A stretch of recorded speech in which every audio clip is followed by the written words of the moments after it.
सभी धर्म बंधुओं को कल्याण सत्संग में आप सभी लोगों को नमो बुद्धाय, जय भीम, जय भारतीय संविधान।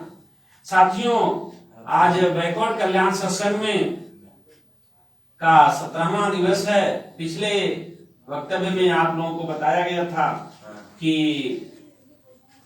तथागत भगवान बुद्ध अपने देश निकाला की सजा के बाद, जब देश निकाला के बाद अपने वस्त्र को छोड़ करके भारद्वाज ऋषि के आश्रम में गए और पुराने वस्त्र छोड़ करके नया वस्त्र धारण किए, त्याग की भावना और सत्य की खोज के लिए। तो जब वो जा रहे थे राजकुमार, तो उनके साथ में उनके जो कंदक जो घोड़ा थे और उनके छंद जो उनके चेला थे, सेवक थे, वह लौटते हैं, विदा लेते हैं कपिलवस्तु, और कपिलवस्तु की सीमा को त्यागते हैं। तथागत भगवान बुद्ध आगे इस 17वें दिवस में बताया जा रहा है। छंद को भी कंदक के साथ वापस लौट जाना चाहिए था, लेकिन उसने वापस जाना अस्वीकार किया। उसने आग्रह किया कि कंदक को लिए हुए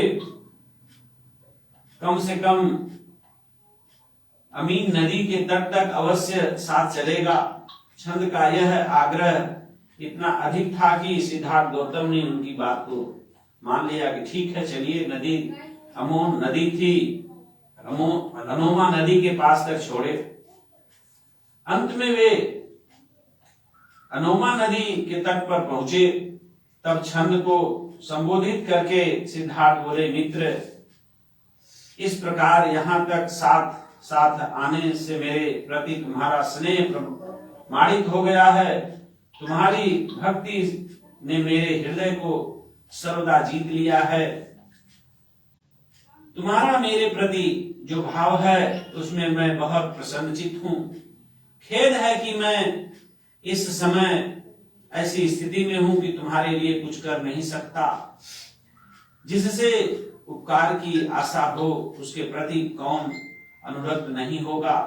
इसलिए विपत्ति के समय आदमी के अपने सगे संबंधी तक पराये बन जाते हैं। यह मानव का एक गुण हो गया है। परिवार के लिए पुत्र का पालन पोषण किया जाता है, अपने भावी सुख के लिए। यह बात सत्य है कि माँ बाप अपने एक आशा रखते हैं कि बुढ़ौती में जो है कि हमारा सहारा बने। इसीलिए पुत्र का पालन करना पिता का परम धर्म कर्तव्य है। किसी न किसी आशा से ही संसार में लोग आज भी इस आशा से बंधे रहते हैं। बिना आशा का निस्वार्थ भाव कहीं नहीं है। इसलिए आशा ही जीवन है। लेकिन निराशा तब हो जाती है जब बेटे के पाल पोस के बड़ा करिए और जब वह आशा पर खड़े नहीं उतरता, बुढ़ौती का सहारा नहीं बढ़ता, तो कितना दुख होता है। यह दुख आज मेरे माता पिता सिद्धार्थ शुद्धोधन जी को भी पता चल रहा है। उनके चेहरे पर यह चीज दिख रही है। केवल एक तुम ही इससे अपवाद हो। इस घोड़े को ले जाओ और वापस हो जाओ। राजा के स्नेह में अभी किसी तरह की कमी नहीं आई होगी। उसे किसी न किसी तरह से दुख को तुम सह लेने की सहायता करनी होगी। यानी वो कहे कि जो सेवा भाव मेरा करना है, आप उनका भी सेवा भाव करते रहना, कि ताकि उनमें कोई कमी न आए। ठीक है।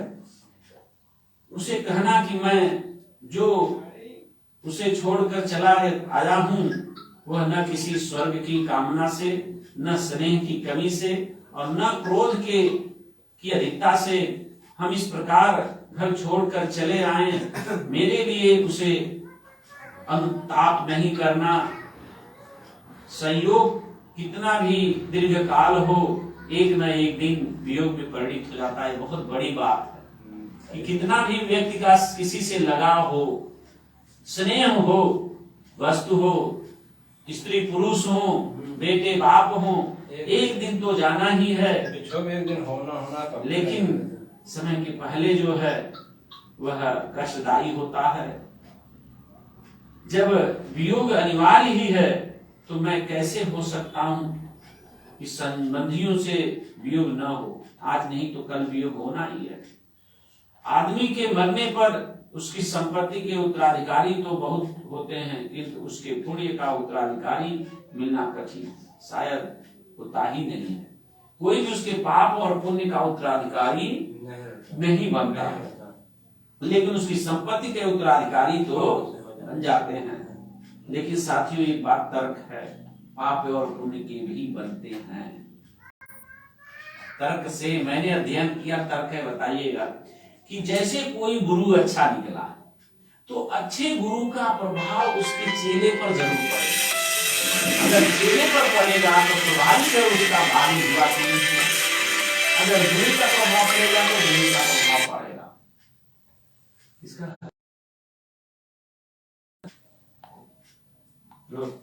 फिनिश